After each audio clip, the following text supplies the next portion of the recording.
Animatronics are scary for many reasons. Even the ones that are made to look friendly and cute can be really creepy. There's something extremely unsettling about large puppets who all seem to tower over both children and adults alike. It makes complete sense that there are horror games and movies made about these creepy and scary things. Most of us at some point became curious about games like Five Nights at Freddy's enough to try it out at least once. And over the years, more games similar to this one have become really popular. And despite being really scary, most people will play them and watch others play them as well, nonetheless. It's really the idea that these mechanically made and controlled puppets come to life and are almost always evil or bad and wreak havoc on pretty much everyone around them that's really terrifying. And like everything, animatronics had to start and come from somewhere. The most noted and mentioned birth to animatronics comes from Walt Disney. Created for and used in attractions at various Disney theme parks, audio animatronics were made. Used in external sound systems, these animatronics would be synced to whatever audio is being played and basically move around to match those sounds. These animatronics would give way to new technology and developments for much better and more advanced animatronics being made today. Over time, animatronics wouldn't just be used for attractions at theme parks. They'd be in movies, in ads, at kids' parties, in TV shows, and of course, in video games. I'm usually intrigued by things that are considered scary. And despite being someone that does scare very easily, I have gone out of my way to research and watch certain things that I definitely shouldn't while I'm alone. But the reason I wanted to do a video about this is because of an episode of the new Powerpuff Girls I watched years ago. This was around the time I was about 19 or so. I had stopped watching most cartoons for a long while, but happened to be watching Cartoon Network often because I was babysitting my niece around that time. The episode, Mini Golf Madness, is centered around the girls going to a mini golf course where Buttercup wins every game and decides to steal her game-winning ball despite the rule that every ball must be returned. This prompts a super large animatronic called Owlie Boop to come alive and leave the golf course in search of the ball.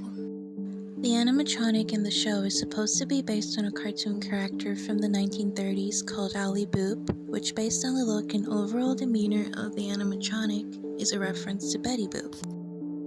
While walking through the town, the animatronic sings a little jingle or a song asking who has the ball, and her actions and movements are really unsettling. I had already developed kind of an irrational fear of animatronics way before I had seen this episode, mainly from playing games like Five Nights at Freddy's. Irrational because the chances of me encountering an animatronic that's gonna come to life and do some weird, creepy stuff or attack me is really just slim to none. And I guess seeing this episode kind of just amplified that fear a little bit. But speaking of creepy, there is probably nothing creepier than abandoned animatronics. The way they look and the fact that a lot of them, despite being in a really deplorable state, can still move around and sometimes talk is just really chilling. One person came across a number of deteriorating and broken animatronics in some room as seen in this video. And if it were me in that room, I know I'd have nightmares for weeks.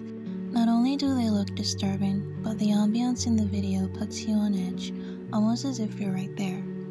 On top of that, the silence in the room is broken by one of the animatronics, doing what sounds like part of a stage routine. And remember, we do work on tips only, so if you'll just come up and pad Rawl's tip jar here, I'll see the rest of the guys get their share, and People come across abandoned animatronics and animatronics that I guess just aren't being used anymore in different places, and sometimes it is sad seeing the state that they're left in, but it's definitely more creepy than sad, especially in this setting. This brings me to the last and maybe creepiest set of animatronics for some people. Anyone who has submechanophobia, I apologize in advance. There's something about animatronics underwater or in water that does seem especially frightening. I understand the concept completely. For people who really enjoy attractions and rides that are on the scary side, adding these animatronics to certain excursions does make complete sense. And I can see how it could be fun for some people and why it could be something that a lot of people would go see. But while I don't have submechanophobia, I for one wouldn't find any joy or excitement in seeing submerged animatronics. The size of these animatronics paired with the darkness and being in water is enough to keep me away from any of these attractions. I applaud people who don't find it scary and actually would enjoy this. Many of the animatronics in some theme parks and on certain rides aren't as popular as they used to be, or they've gotten really old and may look a bit worse for wear. But while I might think animatronics are scary, there may be some people who don't and may see them in a different light. People who have been around animatronics or have seen them up close may feel differently about it than I do. But I think that if I were to see an animatronic up close, I'd probably feel the same way I do about them right now. But what are your views on animatronics? Do you feel like they're scary, or do you feel like they can be cute or charming depending on what they're used for, or how they're made to look? That's it for now, and that's my 2 cents on animatronics. Goodbye and stay safe.